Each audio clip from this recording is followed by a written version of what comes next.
Македонија одамна не видела таков собир каков што беше вчерашниот протестен митинг во Скопје. Вчера и покрај сите притисоци, закани, обструкции, заплашувања, дожд и светско првенство во фудбал, пред владата на Република Македонија се собра 50.000 граѓани. Ова се фактите. За митингот во Скопје пристигна 486 автобуси, 210 комбиња и преку 1000 автомобили. Значи, само од внатрешноста на Македонија во Скопје пристигна 30.000 граѓани.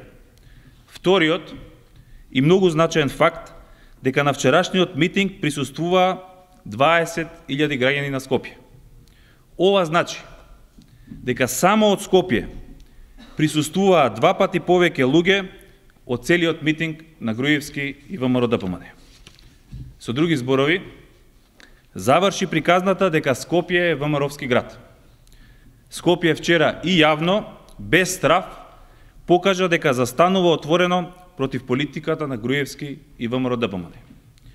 Денес ја користиме оваа прилика уште еднаш да им се заблагодариме на граѓаните на Република Македонија, кои вчера масовно, достоинствено и мирно дојдоа на митингот и покажаа дека се против ненародниот режим на Груевски и ВМРО-ДПМНЕ.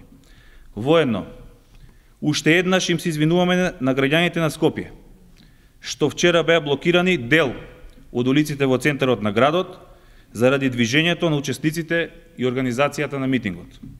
Сакаме да се извиниме што и покрај огромниот интерес не бевме во можност заради недостаток на слободни автобуси да им овозможиме на сите заинтересирани граѓани да дојдат во Скопје.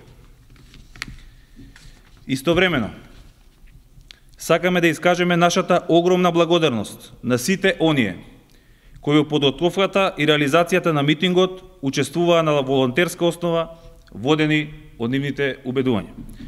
Почитувани, денес може слободно да заклучиме дека заканите и заплашувањата на овој ненароден режим веќе не ворат. СДСМ ќе продолжи понатаму да работи напорно, организационо и програмски на зголемување на довербата на граѓаните. Вчера започна процесот на делегитимирање на власта на Груевски и ВМРО-ДПМНЕ. Започна нашата битка за предвремени избори првиот ден после самитот на НАТО алијансата во ноември.